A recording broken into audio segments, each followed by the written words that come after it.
Hello friends, welcome in my channel learn well basic. मित्रांनो, आज आपण राज्य शैक्षणिक संशोधन व प्रशिक्षण परिषद महाराष्ट्र पुणे 30 स्टार्स प्रकल्पांतर्गत संकलित मूल्यमापन 1/2024-25 इयत्ता 9वी विषय मराठी प्रथम भाषा ची प्रश्नपत्रिका या ठिकाणी उत्तरासह पाहणार आहोत. ऑक्टोबर 2024 मध्ये घेण्यात आलेल्या इयत्ता 9वी मराठी विषयाची संकलित मूल्यमापन 1 ची प्रश्नपत्रिका या ठिकाणी आपण उत्तरासह पाहतोय. विद्यार्थी मित्रांनो, इयत्ता 5वी ते 10वी चे विविध शैक्षणिक व्हिडिओज पाहण्यासाठी या चॅनलला नक्की सबस्क्राइब करा. सुरुवातीला आहे अंतर्गत मूल्यमापन विभाग. त्याच्यामध्ये तोंडी चाचणी. प्रश्न पहिला, तुला येत असलेले देशभक्तीपर गीत आरोह अवरोहासह म्हण. तर या प्रश्नाचं उत्तर विद्यार्थ्यांनी तोंडी द्यायचं आहे. प्रश्न दुसरा आहे, खालील उतारा वाच व विचारलेल्या प्रश्नांची उत्तरे सांग. उतारा दिलेला उतारा तुम्ही वाचू शकता. याही प्रश्नाचं उत्तर विद्यार्थ्यांनी तोंडी स्वरूपात द्यायचं आहे. त्यातला प्रश्न अ आहे, उतार्याचे आरोह अवरोहासह प्रकट वाचन कर. आ, उतार्यात आलेल्या काव्यपंक्तीतील अलंकार ओळख व सांग. ई, गीत रामायणाच्या रचनेनंतर गदिमांना कोणत्या नावाने ओळखले जाऊ लागले ते सांग. ई, गदिमांचा प्रभू रामचंद्राबद्दलचा आदरपूर्वक भक्तिभाव उतार्यातील कोणत्या वाक्यातून प्रकट होतो ते सांग.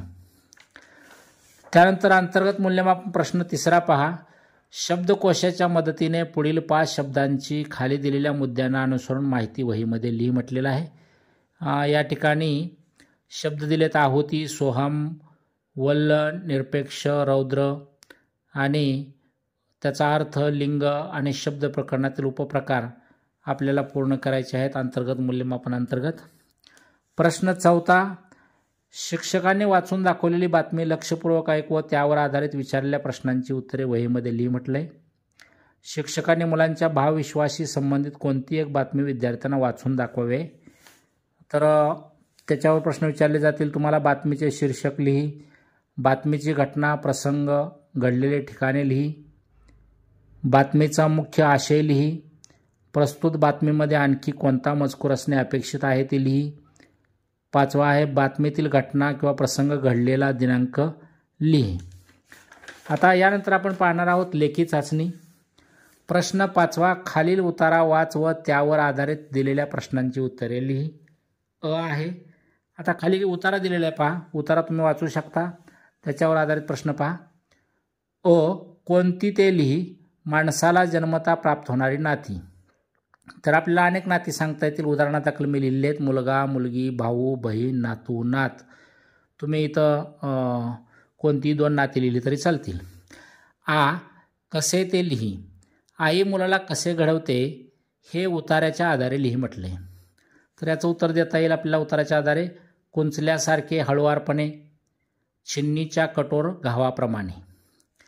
ई पहा, पुढील प्रमाणे तुला तुझ्या जीवनातील कोणत्या नात्याची वीण अधिक घट्ट वाटते ते सोदाहरण लिही असं म्हटलेलं आहे.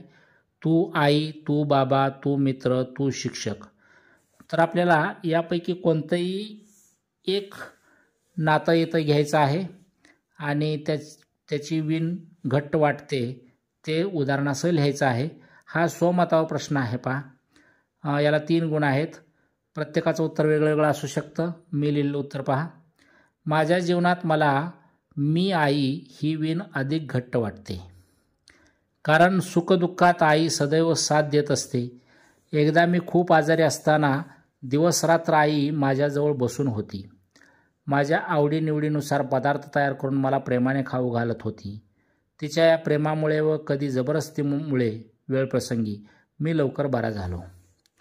प्रश्न 6वा, खालील उतारा वाच व त्यावर आधारित दिलेल्या प्रश्नांची उत्तरे लिही.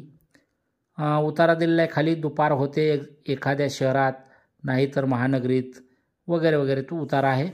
तो उतारा तुम्ही वाचायचा आहे. आता त्याखालचे प्रश्न पहा. अ, योग्य विधानांच्या पर्यायासमोरील चौकटीत बरोबर अशी खूण कर. तर याच्यामधला पर्याय आहे दुसरा बरोबर. शहरातील किंवा महानगरातील गाडीवान काबाड कष्ट करून दमलेला असतो. अ मधला दुसरा प्रश्न, एका शब्दात उत्तर लिही. दुपार कोणाला सलाम करते. तर याचं उत्तर येईल गाडीवानांना. यानंतर आ प्रश्न पहा. खालील आकृतीबंध पूर्ण कर व लिही म्हटले. उतार्याच्या आधारे दुपारच्या सुट्टीत मुलांना करायच्या असतात त्या गोष्टी. तर आपण लिहू शकतो, मुलांना त्यांचा आवडता डबा पटापट खायचा असतो, वर्गातून बाहेर पडायचे असते, सुट्टीच्या राहिलेल्या वेळात खेळायचे असते, मस्ती करायची असते वगैरे. ई दुपार झालीच नाही तर तुझी कल्पना 7 ते 8 वाक्यात लिही म्हटलं आहे. आता इथं प्रत्येकाची कल्पना वेगळी असू शकेल. उदाहरणादाखल मी लिहिलं पहा. दुपार झालीच नाही तर सगळीकडे गोंधळाची परिस्थिती उद्भवेल, लोकांचे वेळापत्रक कोसळून पडेल, पुरेशा प्रकाशाअभावी लोकांची कामे ठप्प होतील, सार्वजनिक सेवा व कार्यालयीन कामकाजात अडचणी येतील, दुपारची विश्रांती व दुपारचे जेवण यामध्ये व्यत्यय व गोंधळ होईल, दुपारच्या अभावी सूर्यप्रकाशाच्या कमतरतेमुळे वनस्पतींची म्हणावी तशी वाढ होणार नाही, पिकांची वाढ होणार नाही, शेतीचे उत्पन्न घटेल, सकाळ दुपार संध्याकाळ हे दिवसाचे चक्र कोलमडून पडेल, प्राप्त परिस्थितीशी जमवून घेताना लोकांची दमछाक होईल. अजून वेगळे उत्तर तुम्ही लिहू शकता. प्रश्न 7वा. खालील उताराच्या आधारे सूचनेनुसार कृती कर. कोणत्या ते लिही म्हटले.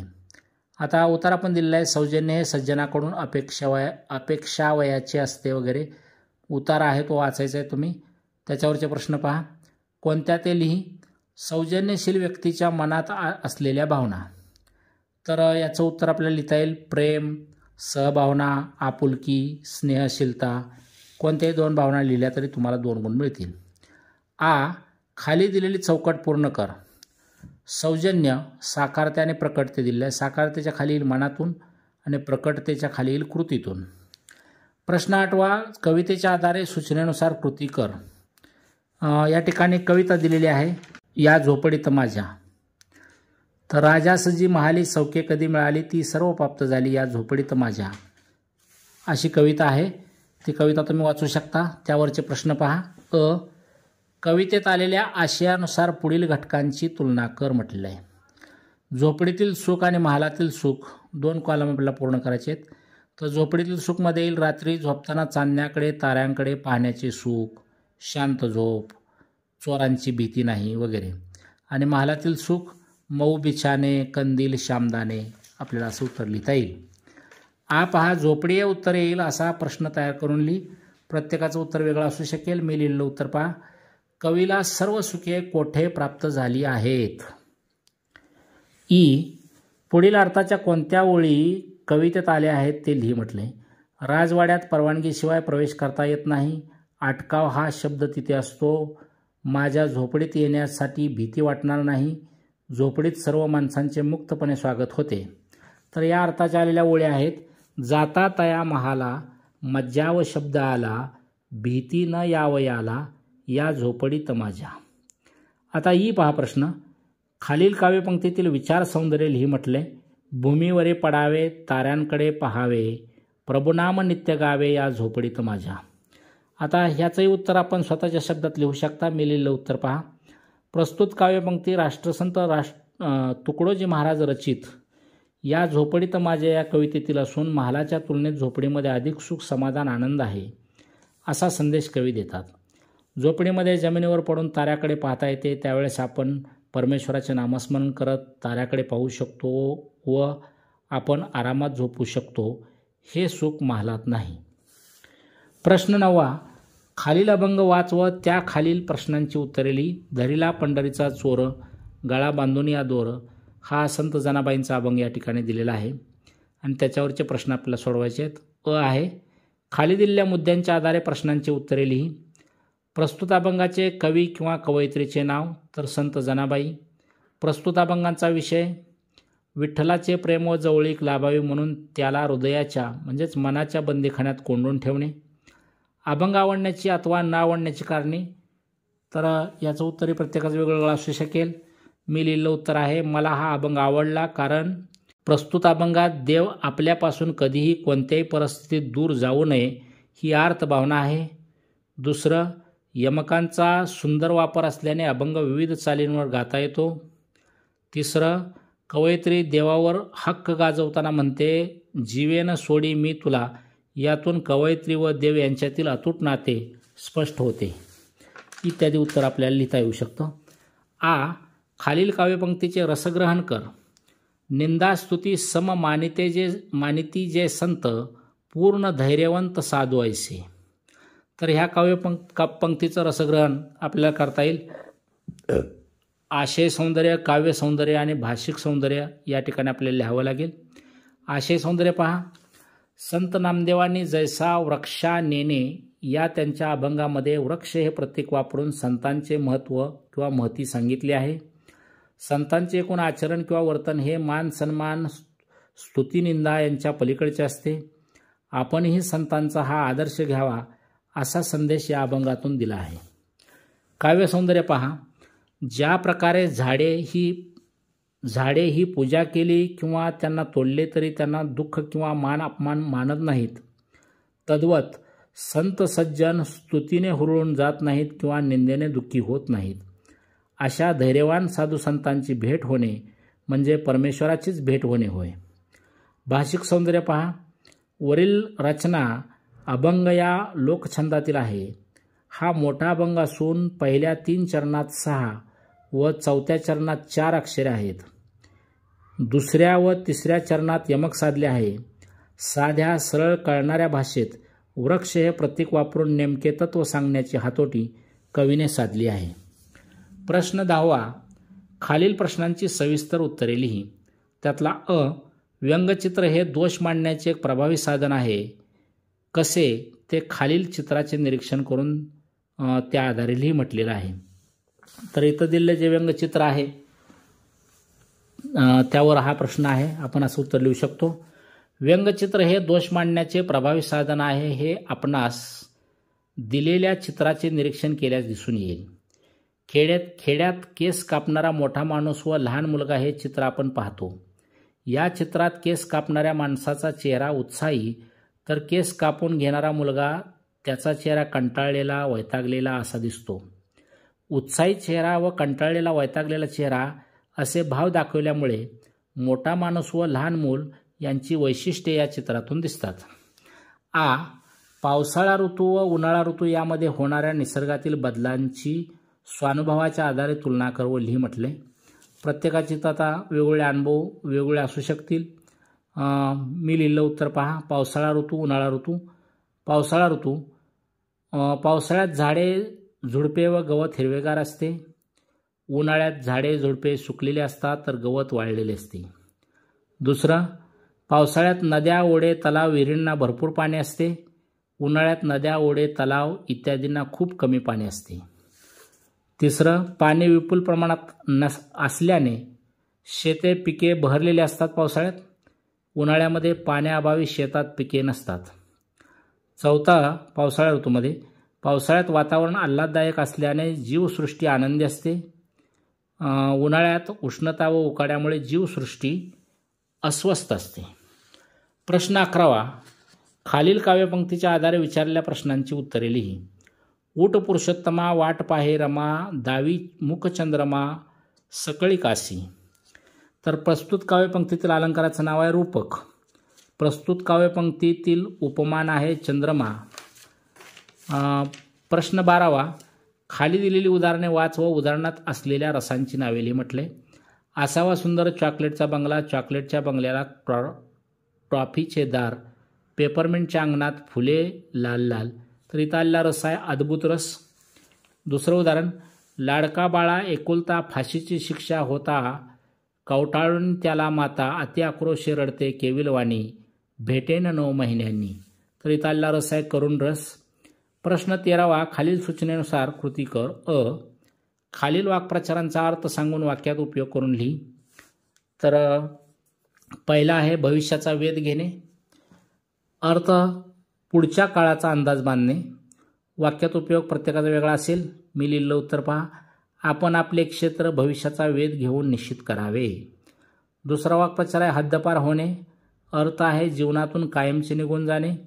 वाक्यात उपयोग मोबाईलच्या आधुनिक रूपामुळे पोस्टाची पत्रे हद्दपार होण्याची भीती वाटते. आ. खालील शब्दाला समानार्थी शब्द लिही म्हटले.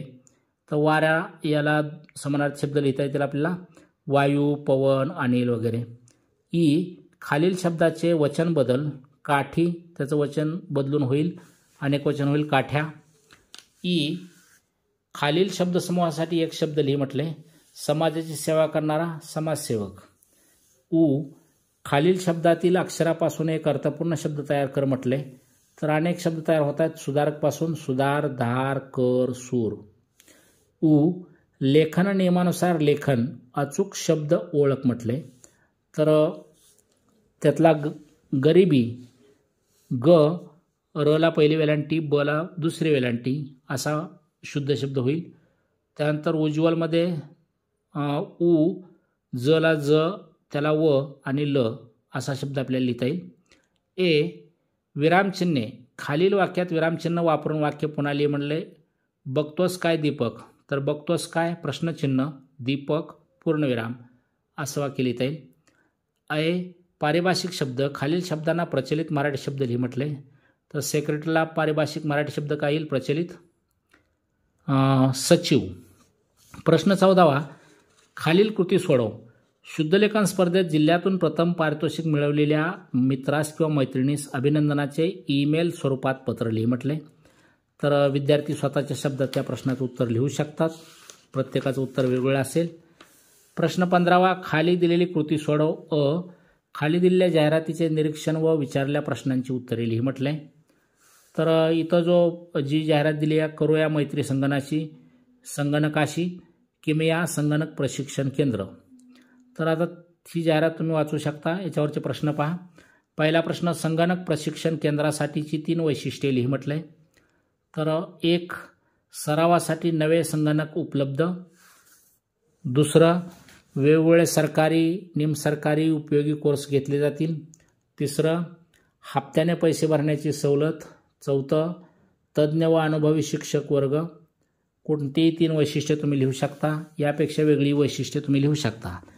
दुसरा प्रश्न त्यातला सदर जाहिरातीत तुला जाणवलेल्या कोणत्याही 2 त्रुटी लिहि म्हटलंय. पहिला आपल्याला त्रुटी लिहिता येईल कार्यालयाचा पत्ता दिलेला नाही. दुसरी लिहिता येईल प्रशिक्षण केंद्र संचालक किंवा तज्ज्ञ मार्गदर्शकांची नावे दिलेली नाहीत. अजून वेगळं उत्तर तुम्ही लिहू शकता. आ पुस्तक व मोबाईल यांच्यातील संवादाची कल्पना करून संवाद लेखन कर म्हटलं आहे. तर आता इथं कल्पना करून आपल्याला संवाद लेखन करायचं आहे.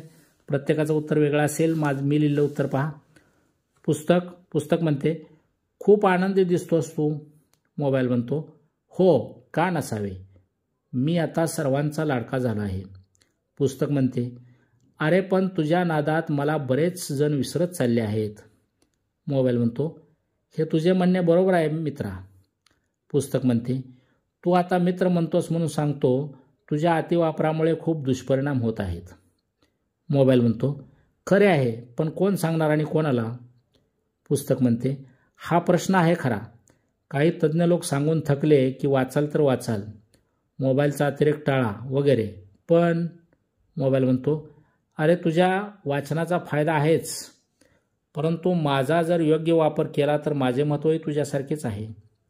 पुस्तक म्हणते मी तुला दोष देत नाही रे, पण ज्ञानवर्धक माहितीवर्धक आदी महत्त्वाच्या बाबींसाठी तुझा वापर व्हायला पाहिजे इतकेच. मोबाईल म्हणते हो निश्चित, काही लोक अगदी तसे आहेत सुद्धा. पुस्तक म्हणते म्हणजे काय तर जीवनात दोघांनाही तितकेच महत्त्व आहे, तेव्हा मलाही दुर्लक्षित करू नये. जगातील खूप मोठे ज्ञान आपण दोघेही देऊ शकतो. मोबाईल म्हणतो बरोबर, दोघांचाही सुज्ञ लोकांनी आवश्यक तिथे वापर करायला हवा. हे मी लिहिलेलं उत्तर आहे. तुमचं उत्तर यापेक्षा वेगळे असेल. प्रश्न 16वा पहा. क्रिकेटमधील T20 विश्वचषक भारताने जिंकला. भारतीय खेळाडूंच्या स्वागताच्या कार्यक्रमासाठी तू उपस्थित आहेस अशी कल्पना कर व त्या प्रसंगाचे वर्णन कर म्हटले. तर याही प्रश्नाचं उत्तर तुम्ही स्वतःच्या शब्दात लिहू शकता. विद्यार्थी मित्रांनो, इयत्ता 5वी ते 10वीच्या विविध शैक्षणिक व्हिडिओज पाहण्यासाठी या चॅनलला नक्की सबस्क्राईब करा.